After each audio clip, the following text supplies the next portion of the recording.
Welcome to Mallett and Michelle on Dripping Springs, hosted by me, Michelle Lewis, and Steve Mallett, who wrote in his second grade diary, "One day I'll be famous, but for now I'm stuck with these morons." And Michelle Lewis, who added breaking and entering to her work resume this past year. Oh, did I? Oh, is that when I crawled through the window? Yes, you crawled through her window at somebody's office to get a survey off of somebody's desk. I have video, and I will post it later on our Facebook page. That would be a great one. Yeah. I wish you had gotten video the time I crawled through a doggy door, too. That was... Oh, no, I don't have that. That was a good one. We didn't have the key yet, but yeah, we're all given permission by the owners. I'm not just randomly that's breaking. right. But she took the window out and crawled through the window. Although I'm pretty squirrely, so hit me up if you need me to crawl into something. Well, welcome to the show. We've got a great show today. We're going to have Sally Beggs from Sally B's Honey Company coming in here in a little bit to talk to us about her business and honey. And I hear she's bringing us some samples too. I know. I'm looking forward to that. Hopefully, she'll leave them with us when she heads out. I'll stick my finger in them, and then what's she going to do? What's she going to take them home? Yeah. Founders Day is coming up. It is. I'm really excited. They're having it back for the first time in 2 years. 2 years. And damn COVID. April 22nd through the 24th. And gosh, for those of you guys that don't know what Founders Day is, it's parades, barbecue cook-offs, concerts, vendors, carnivals, traffic, parking. People. It's 30 years. It's been 30 plus years. I think 2017 was their 30th year. Oh, wow. Yeah. And, I live pretty close to where they have Founders Day, and I have to rope off my front yard because people will try and park on my grass during Founders Day. Would that be me? Am I people? You can park in the driveway. You can park in the driveway, Michelle. Now, it's a great time.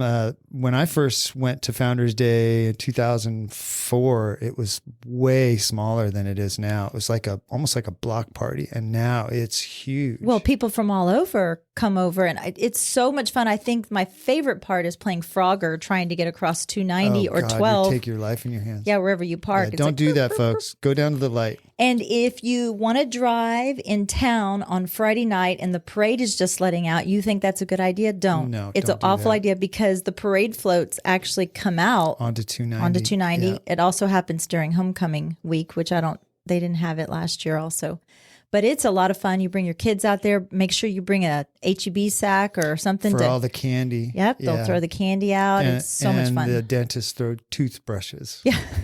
One year, actually, we won second place. Mallett Integrity Team won second place one year. Holly and I dressed up like we were getting married, and we were on the back of a old pickup truck or Grove truck and drove through town like we were a wedding party. And everybody else, all the other girls dressed up like brides. And I remember when we were walking. Bridesmaids. Well, we actually dressed up like brides, which was kind of funny. We were walking through the Kearney area, and it was April Miller and I were walking through, and one of the Cornies were like, "I support marriage." That's right. So they thought we were getting married. So, but yeah, it was really cool. Fun. That was a lot of fun. I have the trophy to prove it. We got a trophy for that. That was really a lot of fun. That was a lot of fun. I'm looking forward to it. Founders Weekend is one of my favorite weekends in Dripping Springs. Yeah, mine too.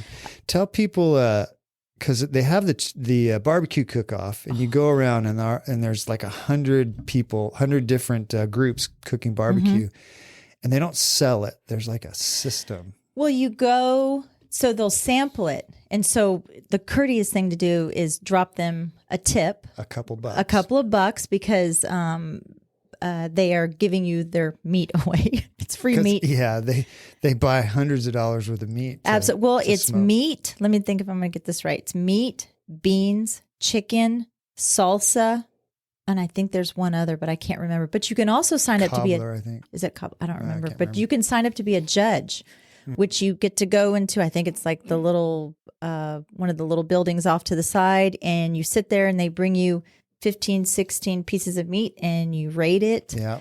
That is fun. But the best part is, I think one year when Deep Eddy first got here, Deep Eddy had a tent. You just went in there. A lot of times they have free margaritas and Deep Eddy. You will go home and you will smell like smoke for a week. Yes. Oh, well, people camp out. They put their RVs there. And so I think that's in the Triangle. They will camp out. So those of you guys that are new to Dripping Springs, buckle up. They used to let the kids off on Friday or early on Friday. To go to the parade. Yeah, to get ready because traffic is horrid. So I don't know if I haven't looked at the school schedule if that's going to be the same this year. I hope they allow the parade with everything going on. It's so fun. I was on the website and I saw that they were taking applications for vendors and such, but it really is truly what makes Dripping Springs when you come out here. Yeah. And even still, it's huge, but it still has all the character of Dripping Springs, and you'll see 100 people, Yeah, it's a lot of fun. Maybe when we get closer right here, we'll have somebody from the committee or something. We'll have somebody on and just kind of explain. Brenda Metcalf, who's the whatever in charge of the committee that does it. Well, shout out to Brenda. Yeah, would you like to come on? Let's email us at malletandmichelle@gmail.com. Yep, April 22nd through 24th. So I wanted to talk about Indian marker trees. Have you ever heard of Indian marker trees? I didn't know that's what they were called until you told me. And I think it's very interesting. Tell me a little bit of history about it. It's kind of funny because when Holly and I were driving back across Texas from our trip around Christmas, you're driving out there in the middle of nowhere and you think, 150 years ago, there was nothing here. There was no power lines. There was no roads. How did people navigate across these large plains and through these wooded areas? And one of the ways that the Indian tribes pointed out places of interest. Sometimes they were burial sites, very important sites, and sometimes they were just things like a good place to camp or water or a mesa that was good for smoke signals. So these trees, they would take a sapling. I think Spanish oaks were the most common one, but it was any kind of a hardwood tree, and they would lash it down parallel to the ground.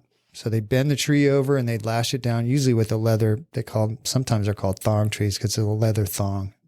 Stop. And these trees would grow out of the ground, go up a little bit, and then it'd go at a 90-degree angle. Kind of like that when you hit your microphone? Yeah. Grow at a 90-degree angle. And then sometimes they would make a 90-degree turn and go back up. So these trees are very distinct. And there's, I think, 7 of them that are recognized by the Comanche Nation as actual historic trees. They call them Comanche marker trees, right? That's right. The Texas Historic Tree Coalition Indian Marker Tree Committee has identified 9 historic Comanche marker trees that have been officially recognized by the Comanche Nation. So what makes them officially a marker tree? Well, one of the things they look for is the age. So there are trees that look like Indian marker trees, but they're not. They can be, a sapling could have something fall on it and bend it over at a 90-degree angle, and it looks like a marker tree 100 years later, but it's not. Or one of the most common ones is a tree blows over in a windstorm and then continues to grow. But most of those are identified because the root ball is pulled out of the ground, and they'll have on one end, they'll have a big root ball sticking up. So don't they have to be at least 150 years old? 150 years old to be officially Comanche trees. But some of these marker trees were just all different tribes did them. The Comanches have historic ones that they've recognized. The Tonkawa? The Tonkawa. Tonkawa. Listen to a previous episode to get why that's funny. They would use them just for navigation. So you'd be going through this plain and there'd be a couple of trees and you'd see one that pointed and you would say, oh, you know what? I knew I needed to go to before this mesa and there's a tree and there's a water hole or a great campsite over here. So they didn't all have to be of great significance. Some of them are just like signs in the road kind of thing. Because if you were traveling across the plains of West Texas, think about that. How would you know where to go? If you and I did that right now, if we got on 2 horses and we were out in West Texas 150 years ago, we would ride around in circles for days. I still use my GPS to drive home. Yeah. I'm okay. Look, I'm not to be sexist or anything, but I'm a female. So don't tell me north, south, east, west. Yeah. Don't tell me that. You tell me you need to turn right at the Valero, and then you're going to see like a little real estate sign. You're going to turn left here, and you go up a couple of driveways, and that person has a red flag. That's where you go. Don't tell me. Yeah. Turn east, nope, lost. Well, guys are the exact opposite. I remember driving when I lived in Corpus when I was in high school, and I'd go visit my grandmother in Harlingen, and I would have to pull out the big map. The map. Yeah, the map. The map. When Holly and I travel cross country, we still use a road atlas. Oh, Yeah, we don't use the GPS. If you think about it, when you're traveling across country, you can look on the road atlas and say, oh, look, there's a cool state park here, or there's some cool museum over here, and you can just stop, whereas GPS never tells you that stuff. yeah.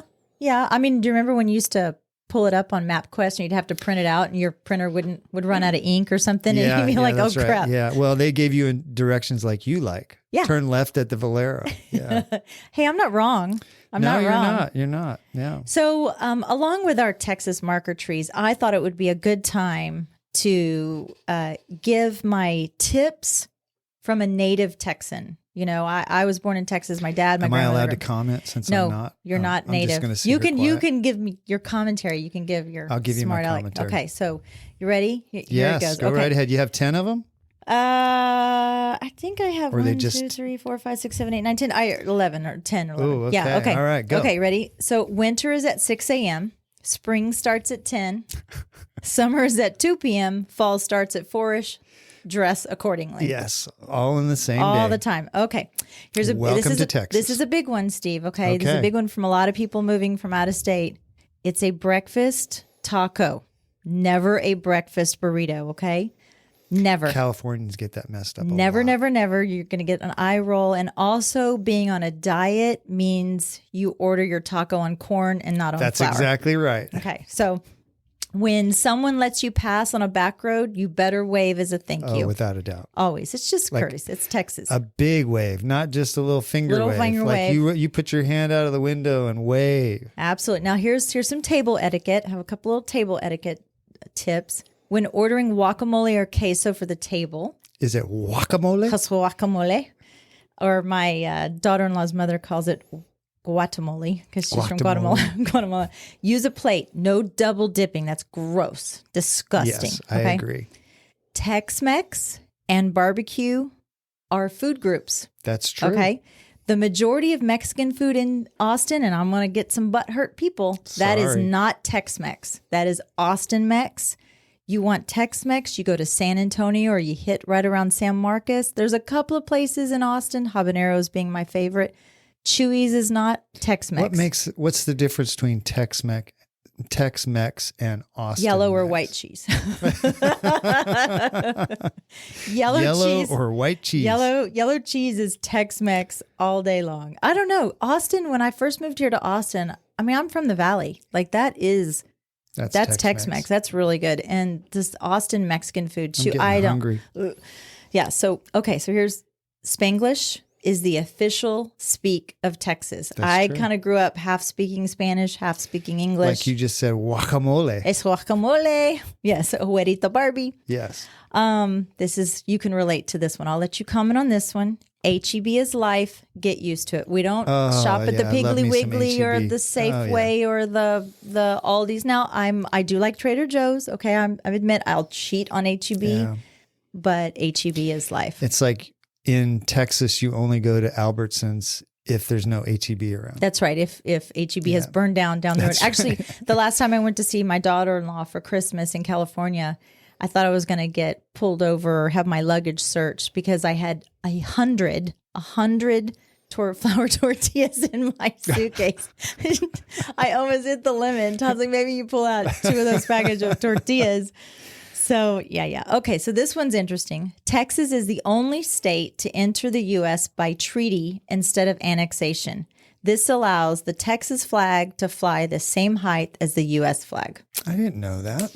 So that's why we are our own country. But most places don't do that. They still fly the Texas flag. Well, I guess lower out than of the US respect, flag. but it can be done. It can be done. Interesting.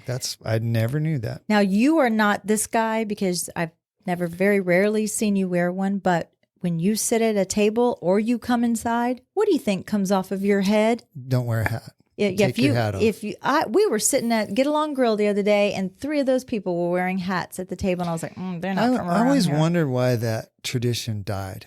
Because if you grew up in Texas, either your grandmother or your mama's going to slap that hat off of your head and then take that hat and sit on it. So you're not going to have a hat. And even if you're a female sitting in like at a winery, take your little bougie hat off, Females included. Yep. No hats inside at the table. It's a sign of respect for the people around you. Okay, but there is one exception.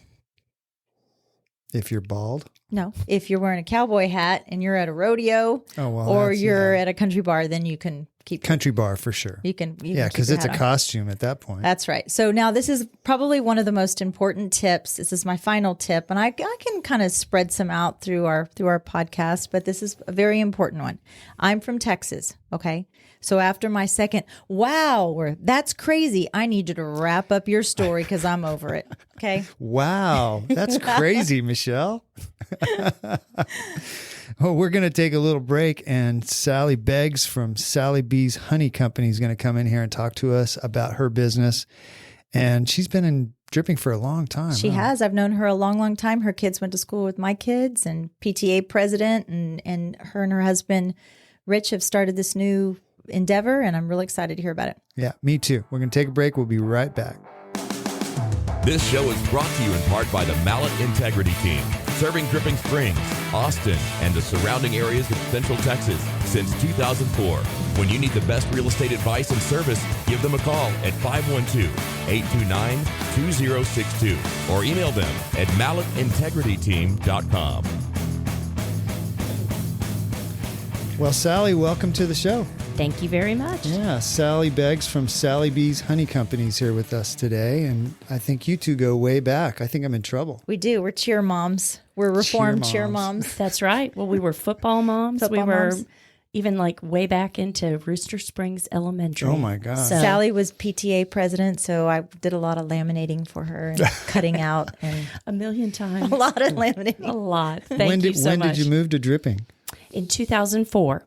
Okay. From about the same time as me. Really? Yeah. Where'd you come from? Albany, New York. Oh, we came from opposite sides of the country. I came from San Diego. Okay. But she's a Texan. Yeah. So don't hold the New York part. She is a Texan. Not a native. Not a native. No, but born in New Jersey. We're all New Texans. Jersey. So, and then got here as fast as I could, right? There you go. At 10. So. What brought you here originally? With my husband. You mean to Dripping Springs? Yeah. Well, actually, we had lived out in Cedar Park when we were first married, and then been taken all over the country with his job. Oh, yeah. Found ourselves in upstate New York with 4 healthy, wonderful grandparents, all retired in the Austin area. Mm. And we had 4 little kids, and we were thinking, why on earth are we not near them? And so he looked for an opportunity and took it, and we ended up here. Dripping Springs. And I think those grandparents, at least one set of them, was almost at every single football game for 4 or 5 years, because you had a cheer, football, band, right? We actually, at one point, we had football and band in one kid and cheer and band in one kid. She would put down, go get her saxophone and your kids are go-getters. Well, I think they just wanted the full experience. Yeah. So, but they became so spoiled because I didn't grow up with grandparents, and they just don't know what life is like not to have a full row or a full bleacher at everything they do. So it was so worth the move. It was the B section, the Beggs section. The Beggs section. Yeah. The bees. So now you've got this bee business. I know there's been a lot that happened between when you moved here and this bee business. Just a little bit. Yeah. Right. But we'll talk about some of that stuff. But how'd you get into what made you want to get into the bee business? That's a great question. And is it the bee business or the honey business? It is really the honey business and beeswax products. But we love the bees. That was our first inkling. We didn't start out to have a business. Really what happened is kind of a classic Beggs move in that I made a comment after watching a bee documentary to my husband and said, wouldn't it be neat to have bees? About 6 months later, I come down for Christmas morning and open up my gift, and it is a bee box, a bee suit, and a ticket to go to bee school. Oh, bee school. There's bee school. Oh, there's bee school. About 700 people in Austin on a Saturday morning. And the Austin Beekeeping Association runs it. It's a little different now with COVID. But my husband said, let's go. If it doesn't fit, it'll be fine. They offer like a 101 track where you go through 45-minute classes throughout the whole day and really learn what you're in for. if you want to be a beekeeper. So we did that. Started out with 2 hives and learned a lot of lessons, over the time. But then we were generating honey. And so while we wanted to take care of the bees and we're kind of fascinated by them, the honey was the next, outgrowth. And since I'm actually not the beekeeper, I mean, I'll get in the hives.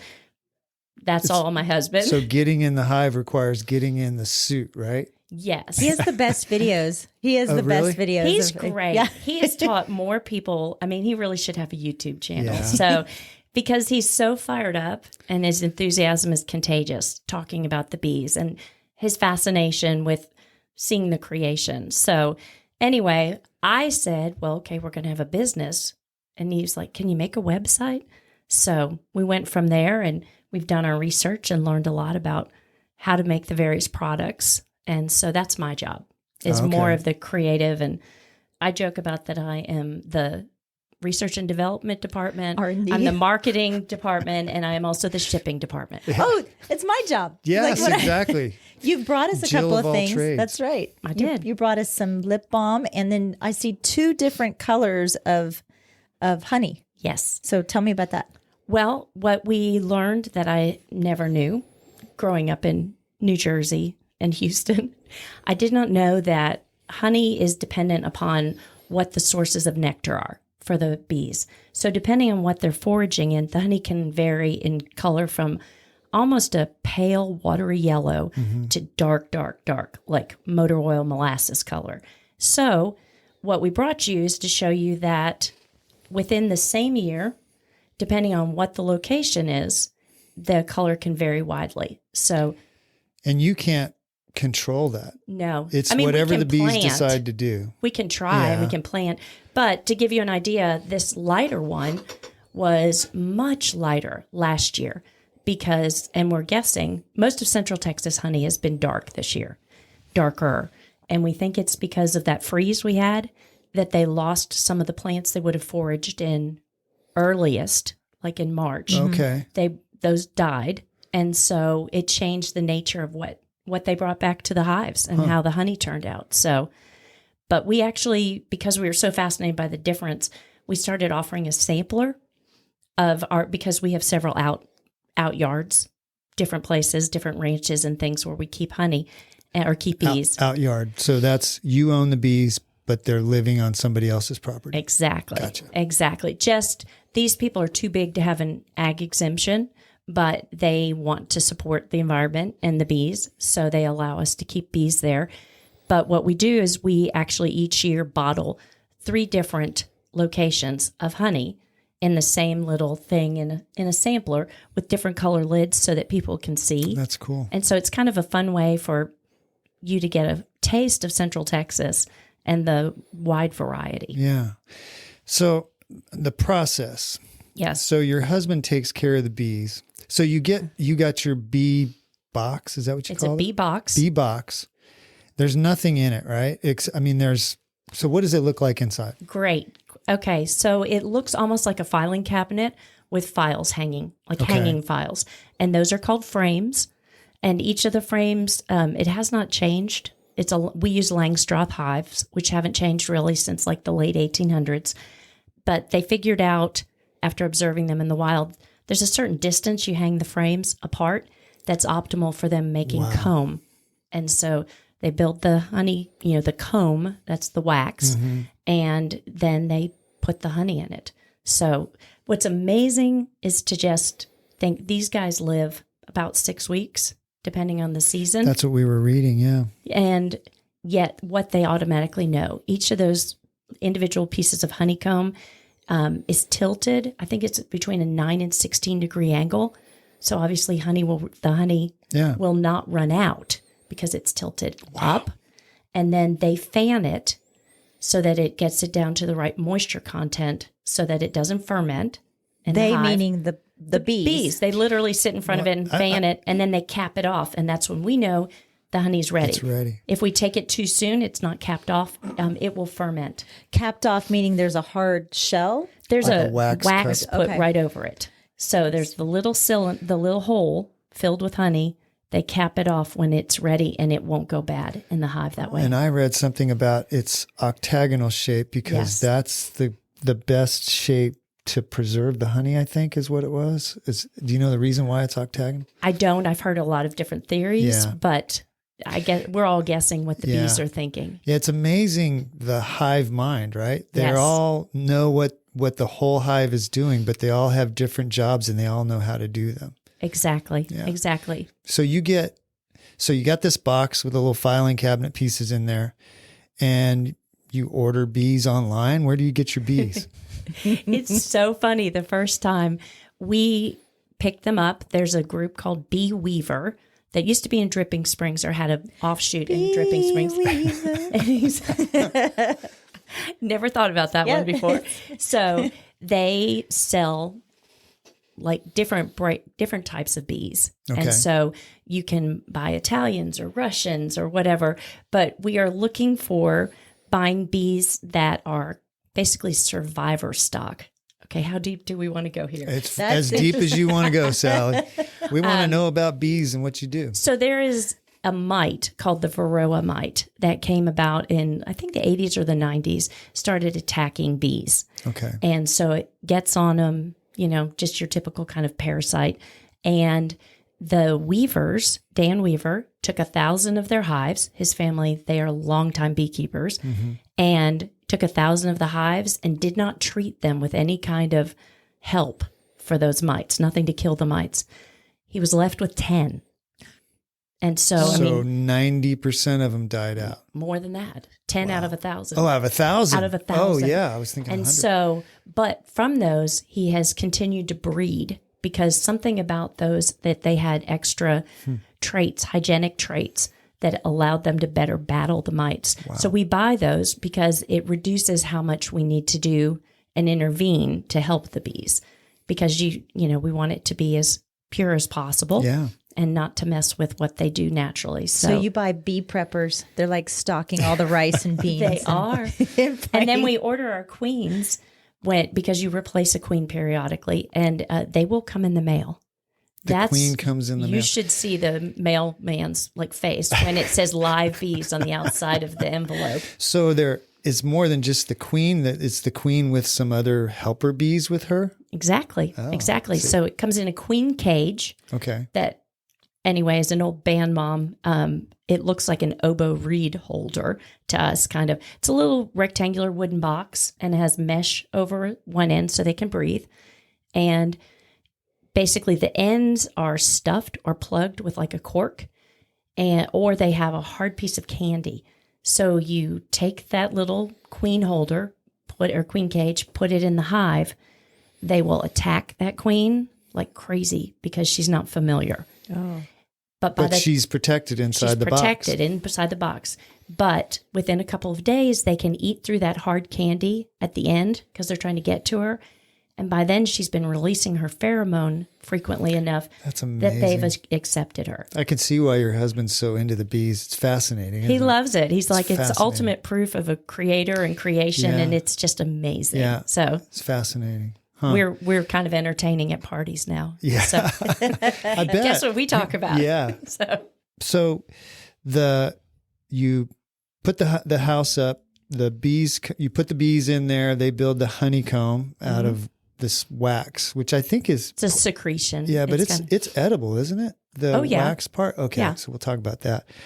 And then, so now at some point you have a full colony. Full colony, but I mean, all of the honeycomb is filled with honey. When do you know that it's time to harvest? Right. When they have actually put that cap okay. on it. And so there is a kind of a certain time period where they talk about it's the flow, and you can see them putting honey in each of those cavities. So then we wait. And this year it was wait almost for them to fill all of those most as many of as it, you can. Okay. right? As many frames of honey as possible. But in the meantime, they have frames of brood, and they, there are all kinds of things going on in that box besides just honey. Little bee city. It is. So Do you on your property? Do you plant specific types of plants to get a certain flavor? Or do you Absolutely. encourage your neighbors? I mean, so like if I lived near a beehive, what would you encourage me to plant in my yard? I think we've gone less for flavor than just things that make the bees happy and providing, pollen and nectar for them. So we have gone from being the yard that was pristine and looked like, a golf course to my husband loving the dandelions. They're everywhere. Oh, they love bees. They're like everywhere. dandelions. So huh? yes, but there are all kinds of trees around. What we've been most surprised is we have a lot of mesquites on the ranch right next to us. And if you are underneath the trees at certain times of year, there'll be like an audible buzz Oh, wow. because the Is there bees are just flowers on the packed. mesquite trees? The little mesquite bean pods, they love. There's a little flower first, and then next come the bee, the pods. I grew up So- with mesquite trees down in the valley. They're pokey trees. They have little They're horrible. owie thorns on them, but We now make things from them. So you can make flour and a kind of a variation of coffee, and we make mesquite bean jelly. Oh my gosh. ooh, mesquite bean jelly. So I want to ask you about the bees in a second because I've been reading some stuff about declining bee populations. So I want to ask you about that, but I want to kind of finish the process. So now the bees have closed up all these little hexagonal, what do you call that stuff? The honeycomb. Honeycomb.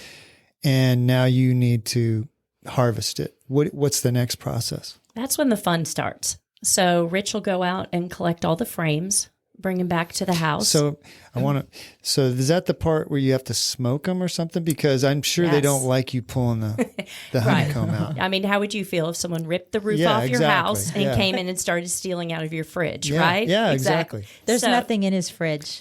It's peanut butter and black No. beans. He would not That's it. survive long as Yeah, a bee then. You got to have your stores. He'd be a boring Eggs and bee. salads, yeah. Steve's the I would boring be bee. a boring bee. Yes. Well, he's wearing a suit and he goes and he smokes the bees. Does that put them to sleep or? No, I wish. If so, I'd be more of a beekeeper. But no, it just kind of calms them down. And so it also, I think they believe that it interferes with some of their communication and their Okay. smell and That some of makes those sense, things. yeah. So it just settles them down a little bit. That does not mean that, they're still like pinging off of your bee suit. Can they Because- sting? Yeah, I was gonna say, can they Well- sting that's through the suit? Does he get stung all the time, or He is gets stung pretty frequently, but usually it's when he's not wearing the suit. It's pretty rare unless you haven't zipped the suit up and unless you have Africanized bees, which is a hot hive. In general, they only come after you when they're trying to defend their turf, which Yeah. is natural and understandable because they only sting once. It's not like a wasp. They die. And it's only females that sting, right?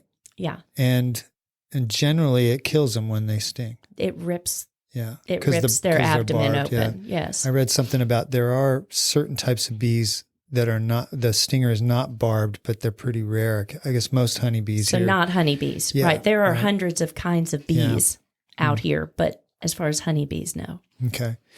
So he pulls the honeycomb out of the honey box or the bee box. Right? What happens next?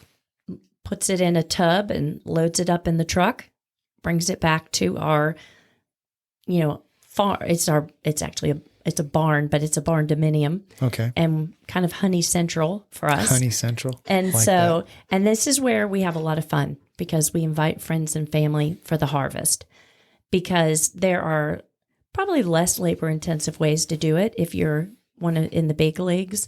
But for us, we're still doing everything by hand. So you will pull out that honeycomb that's dripping with some honey, and you will actually open up all the caps of wax using a thing that this may not be a comparison that everyone will get, but you will. It looks like a lice comb. Oh. Right? As the mom of a daughter with long hair. Anybody that's That's a right. mom or dad will know with what that a is. child with long hair. So anyone who went through elementary school. So it is this little metal comb, and you kind of flick and pop open all the wax caps off. Then you stick them down in a honey extractor, which is basically a centrifuge. And so ours holds 3 different frames tucked down in there, and you have a crank on the top. Spin it, and the honey comes flying out and goes down. It hits the sides of the extractor, goes down to the bottom, and it has a little plug or a valve that we open up. So, that's pretty much all it takes. It's good old fashioned handwork, and we share it with everybody. A labor of love, for sure. It is. Yeah. And then it goes through a filter. In the bucket, we have one, just a filter, or you can use cheesecloth, whatever. It goes through, and that's all we do to it. And it filters out what exactly? Just the impurities? Wax and bee legs and random, if there are any bugs in the hive. Yeah. So everything, you want the rest. You want the pollen still in it, since that'll help with, local allergies. And you want it to be so that's raw honey. This honey you have brought us here is just basically came through the cheesecloth and you went right into the bottle, and this is it. Right. So we it's stood not there cooked, and opened it's this. not very natural. That's awesome. I love Where that. can we, except from your website, which is sallybeeshoneycompany.com, where locally, I know you're selling it locally, where can We buy have it? had it in Vintage Soul, and Vintage Soul has sold out right now. So we're hoping to, get some back in there. But it's mainly through our website. So, and then we do porch pickup. Oh, So we have a little Sally Bee's table outside. And so they come by and pick up their honey. So how many bottles of this size bottles do you get out of one bee house? Oh my goodness. It all depends. Yeah. We have weaker hives that we're kind of babying, and we won't take any honey from them because they need it to make it through the winter. Because this is what So they you do eat. have to leave them some honey in the hive. Absolutely. Okay. There are 2 times during the year that we could harvest, because based on the plant growth, there's a fall flow and a spring, summer flow. We leave the fall honey generally for them to use for themselves. A lot of the plants around here, it doesn't have quite as nice of a flavor, we don't think. Yeah. But we usually just leave that for them. So the weaker hives, we won't touch. And that, because again, we may need to help them out a little bit, boost them, give them some babies. But the stronger hives are what we harvest.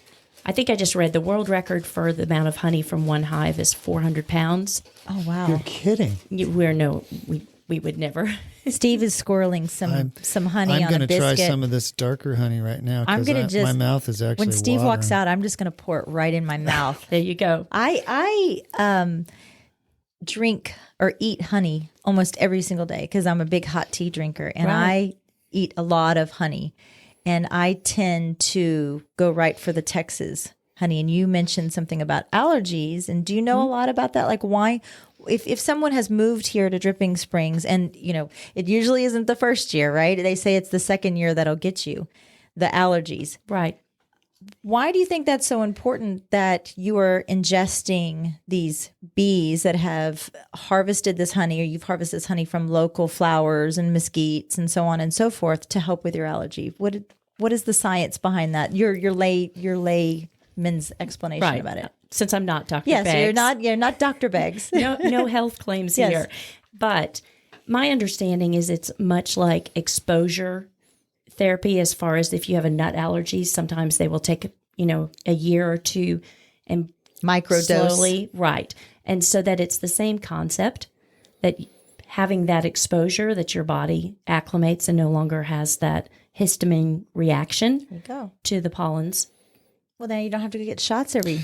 Yeah, I got them this morning. I wish I didn't have to get those, but I had read about that local honey will give you some tolerance to things in the local environment that you're allergic to. So, have you found that to be true? I do. I mean, I am just doing it anecdotally. I'm not really, having a control group or any of those things that I learned about in grad school. But anyway, what you just tried, the first one. It was fantastic, by the way. That's the darker one. Is Now it I'm gonna dripping try down your hand? I'm going to try the lighter one. Well, the dark one is the one that we were really proud of. It's our ranch honey from a ranch near us, and Ooh, ranch The honey. flavors on those are completely different. right, the ranch honey amazing, won best tasting honey at the Texas This is the Beekeepers darker Association. Yes, this year in November.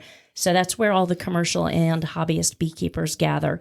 And they did a taste, blind taste test. So we were really thrilled. Not that we had anything to do with it. The bees did all the work. So to give you an idea, your little honey that you put in your tea, though, you should really value it because it takes 20 bees their entire lifetime to make 1 teaspoon of honey. Oh, Really? So that's why. So I killed 60 bees. You didn't this kill morning. them, but you took away their whole production. I did a lot of labor. So You talked about your kind of accolades. I researched, and you were voted best of DS Local Honey, voted best of show, best tasting honey by the Texas Beekeeper Association, and you were also certified as an official Texas honey producer. That's Real That honey. is quite an accomplishment for some quite little a Christmas resume.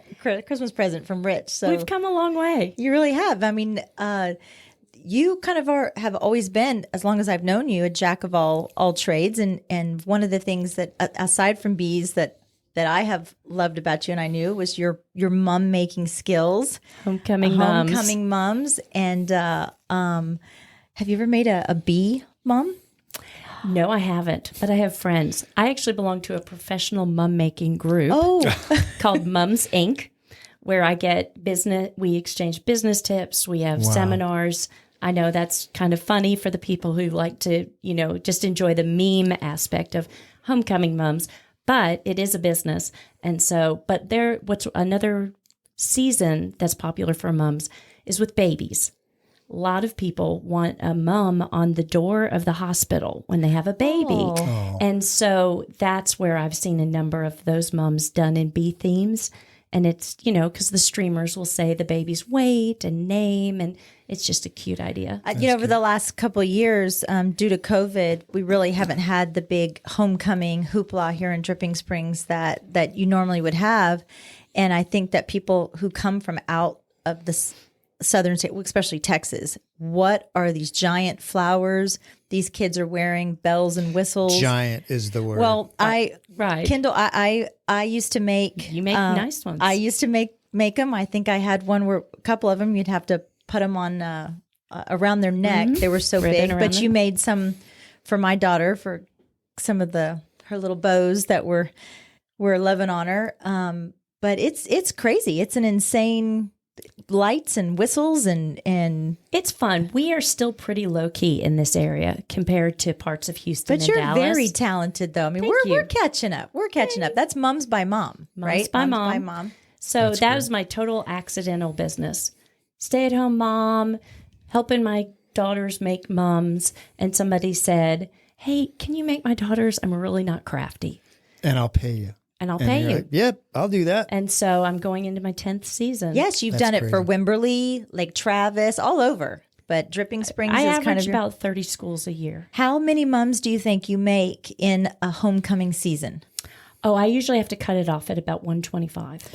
Oh. So and that's where I'm rarely able to do them last minute because it's usually about 3 weeks before homecoming season is over.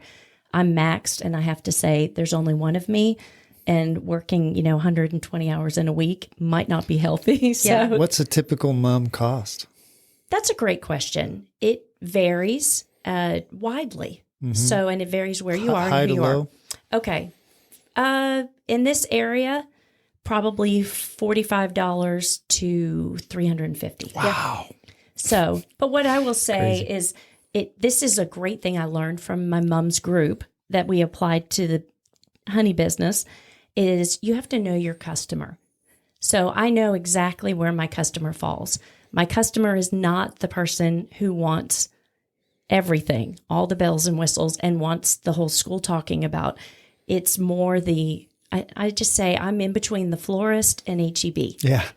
No, It's she's a not pretty giving herself classic. a lot of Yeah. credit. Well, maybe it's because she's known my daughter since she was in third grade or whatever. But it was very personalized, and I have kept all of the kids' moms. But I have the box. Even the boys get garters. Right? So it's not only the girls that do it, but Kendall's was very personalized to her, and maybe it is because you know her. But I think you do a really good job of asking the mom or the boyfriend or whomever, what is it special about this person? And you seem to find that little thing, that special ribbon or whatever add-on that you do. So That's you sweet. don't give yourself enough credit. I think you should. I love the connection to the community. Yeah. It means I'm still a part of things and getting to see these great kids come through. That, you're kind of in a situation like we are. You're empty nesters. You said that you just wrote your last college tuition check. Yeah, Number 32 hallelujah. out of So 32. freedom. UT, Baylor. Baylor. Yes. Okay. Wow. UT, Baylor. And what keeps you here in Dripping Springs? I would say the community. That's what brought us here, and that's what keeps us here. And so, I mean, we could have chosen anywhere. My husband was traveling. As long as he was near an airport, we would be fine.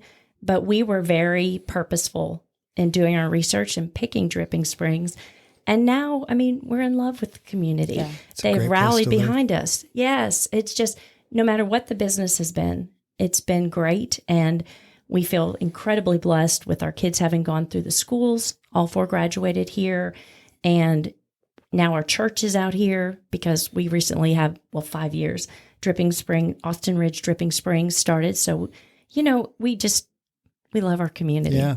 It's hard to leave once you're plugged in. Definitely. I want to circle back to the bees. Yes.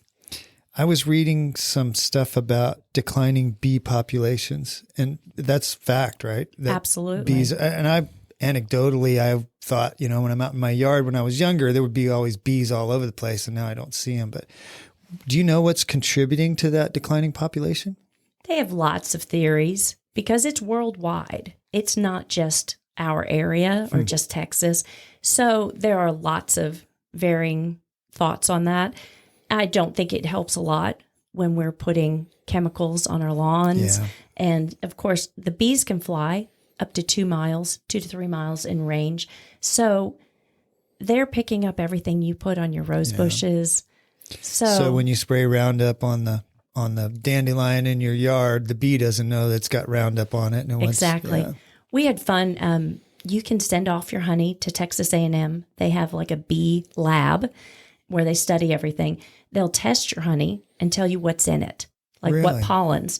And so that was when we learned all about that, our bees were going to the neighbor down the street to their rose bushes because we didn't have rose bushes. They're sneaking out. Yeah. Exactly. So that's fascinating. Do they break it down by percentage? Like they say 15% of the pollen came from rose bushes. And that's interesting. It is. It's really fascinating. So when you label your honey, do you take that into account? Do you test No. Or you just tested a certain batch because you wanted to know where it we were kind of fascinated and wanted to learn better what trees and wildflowers and things we wanted to sow in our own yard.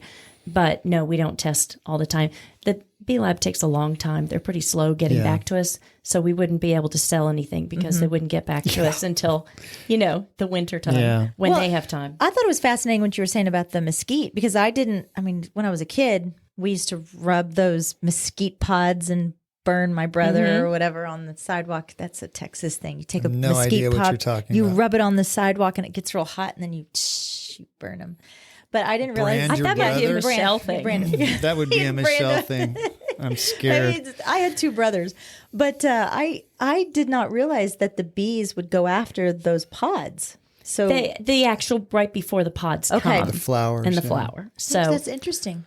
That's very interesting. What's the funniest thing you think you've seen since you started your bee business?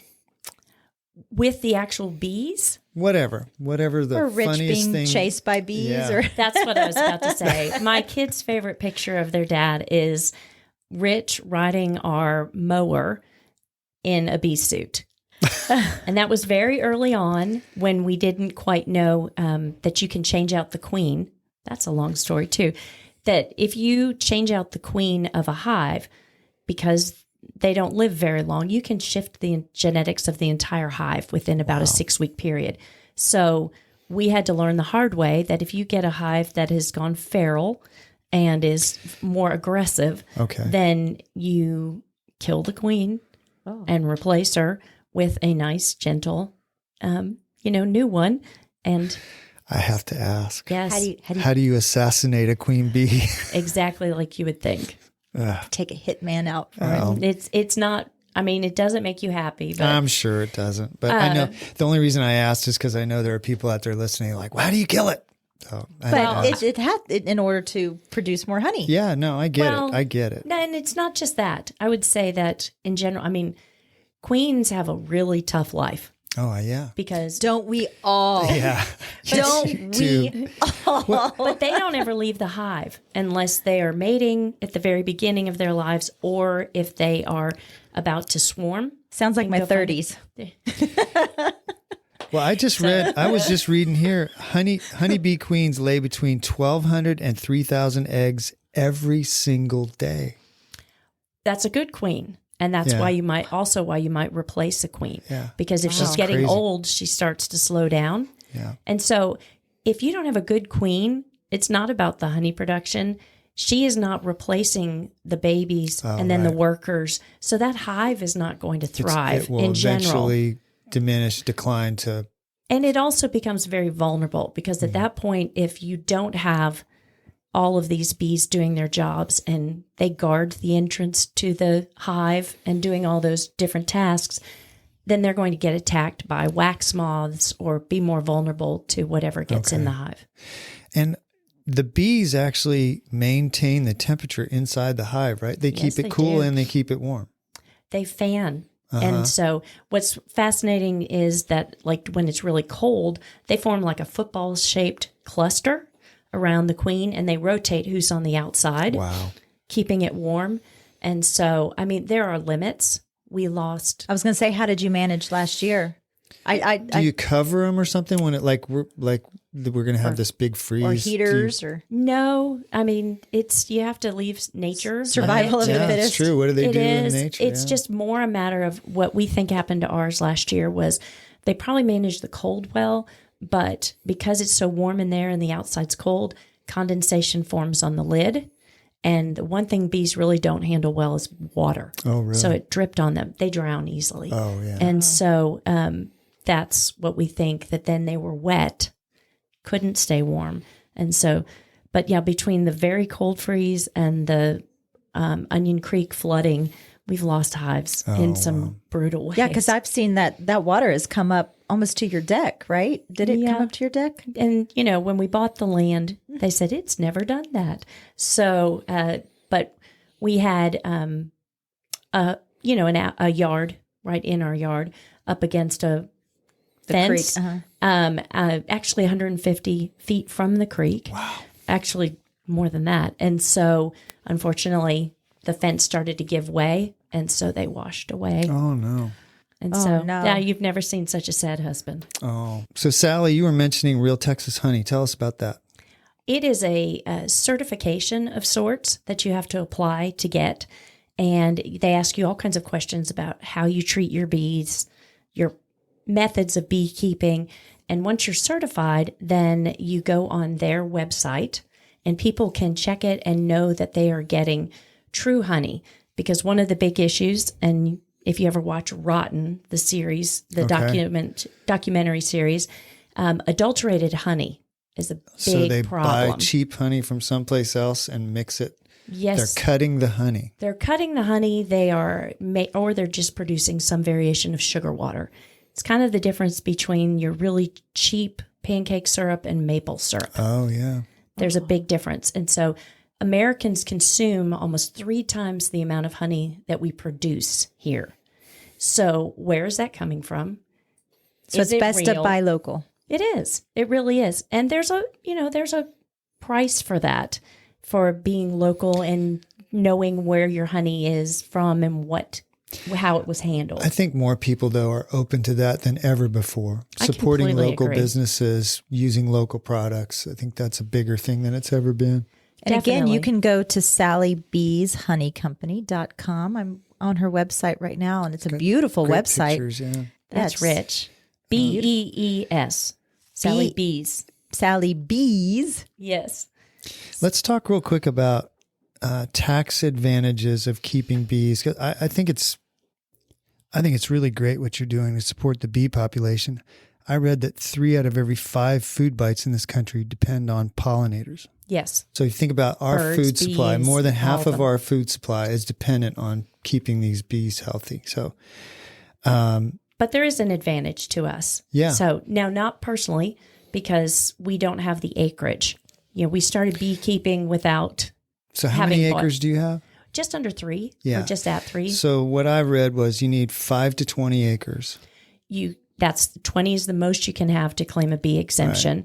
And you need 5 and an additional acre if you have a homestead on it. Right. And so we were just Rich and I were speaking at the Blanco County Beekeeping Association meeting last week, and they had someone from the county extension office talking specifically about this. And he gave an example that I believe, and I may get the numbers wrong, I believe that one of his clients has 5 acres, 6 acres, and the taxes would have been $4,500, and instead with the bee exemption, it's $150. Yeah. So that's a little deceiving because Yes. So that's the tax on the land that isn't the house. So if he had a house on Right. it, that gets taxed that at doesn't full. change. Right. Right. But still, it's a significant. If you have 20 acres, your tax savings, your property tax savings are significant if you keep bees. But let's also look at the setup cost, and you have to have maintained bees for 5 years before you get that exemption. So there's definitely an investment up front. I think one of the things I read was the difference. So if you have an ag valuation, and it's not an ag exemption, it's an ag valuation. A lot of people get that wrong, but Right.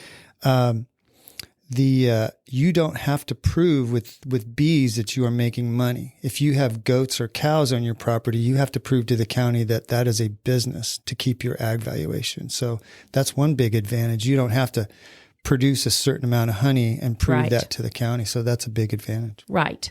So my understanding from what they were saying is that you keep good records, but you could be giving your honey away. Yeah.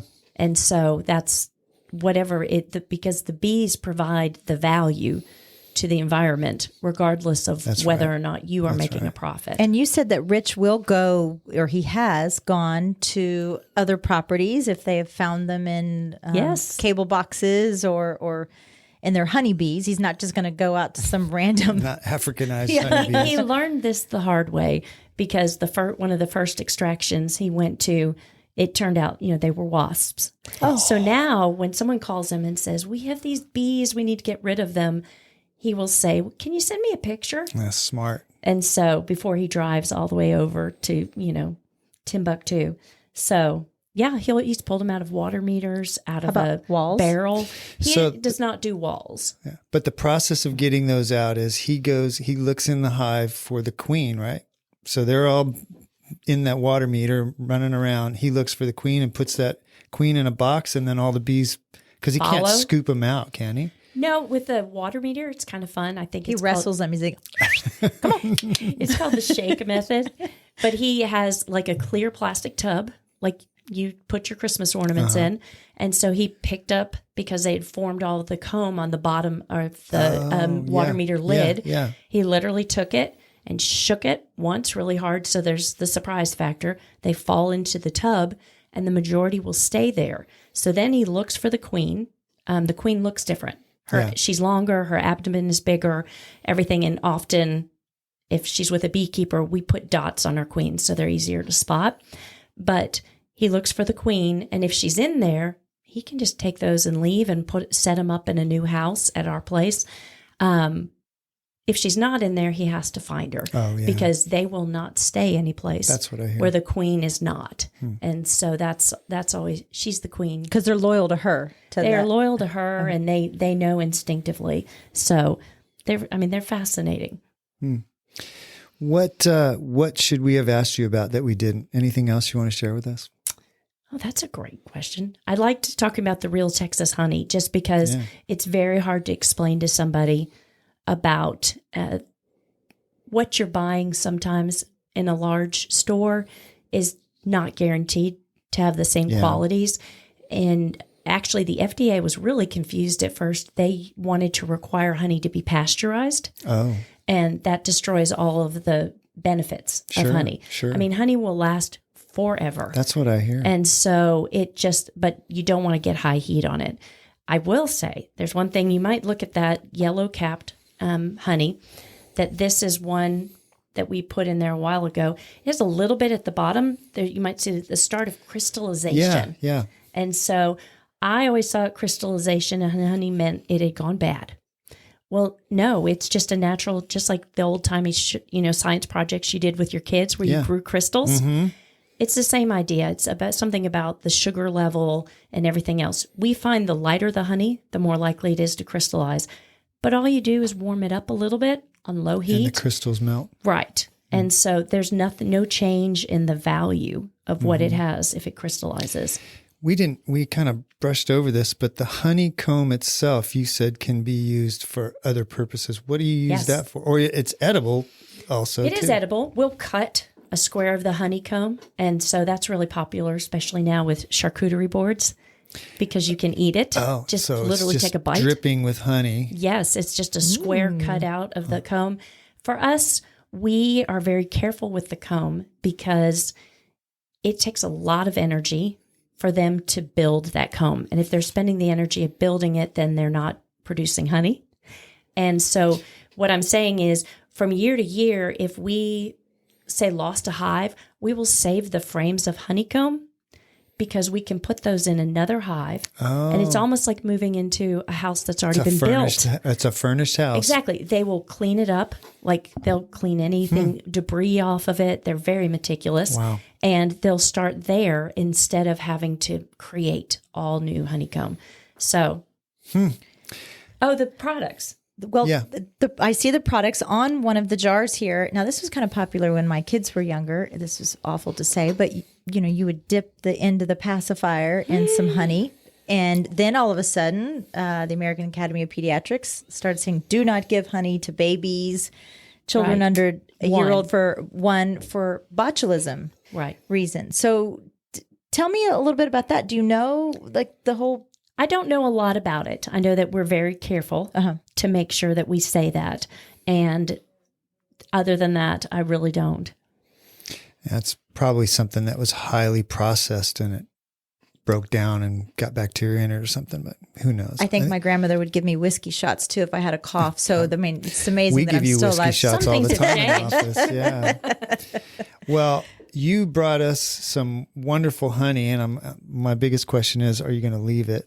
Yes, I am. It's so good. We've already It is asked that. really good. So remember I said earlier that I was going to stick my finger in it if she didn't. And then, but she was talking about her products. So on her website, they have, this is where you can get her products. That's been fun for me because I like researching things and learning. But what we have as an interesting tradition is once a year, we get our whole family together and we ask the kids to bring us ideas of what we can do that's different or what direction we might want to go. And several of my kids came to me and said, what about lotion bars? Oh. Had never heard of lotion bars. And so did some research. And so we started creating our own custom lotion bars. And with that, last Mother's Day, we had a gift box that had beeswax candle, lotion bar. I love this, the custom gift box. Those are good closing gifts, Steve. That's actually, true. We've done that. We've done that for our local realtor. Yeah, that Hill Country honey sampler with the 3 bottles, that's a great gift for somebody. And it's $19 is cheap for this quality of honey, really. Absolutely. Seriously. We've had fun, and the community has been so supportive. Our funny problem is we almost can't advertise because it's just me and it's just the bees. So you sell everything you produce. Pretty much. Yeah. We have a good stock this year because we've tried to kind of monitor and release some of it a little bit at a time. But it's been interesting to watch how supportive people have been. You have been fascinating, Sally. This has been really a lot of fun. We actually went longer than we normally do, and there was so much stuff to cover. I feel like we just scratched the surface. Absolutely. I will say the great thing about bees that my kids talk about all the time is they are so neutral. Everybody's for the bees.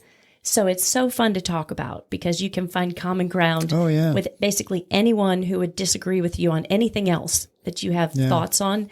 So the bees are awesome. It's the bee's knees, Steve. Yeah. There you go.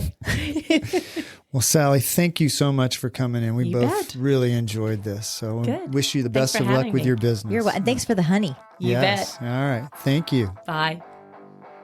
This show is brought to you in part by the Mallett Integrity Team, serving Dripping Springs, Austin, and the surrounding areas of Central Texas since 2004. When you need the best real estate advice and service, give them a call at 512-829-2062 or email them at mallettintegrityteam.com. Thanks for listening. If you have comments or feedback, please email us at mallettandmichelle@gmail.com. Follow us on Facebook and Instagram at Mallett and Michelle. Listen to us on Apple Podcasts, Spotify, and Stitcher. Please follow us and leave a review. Thanks again for listening.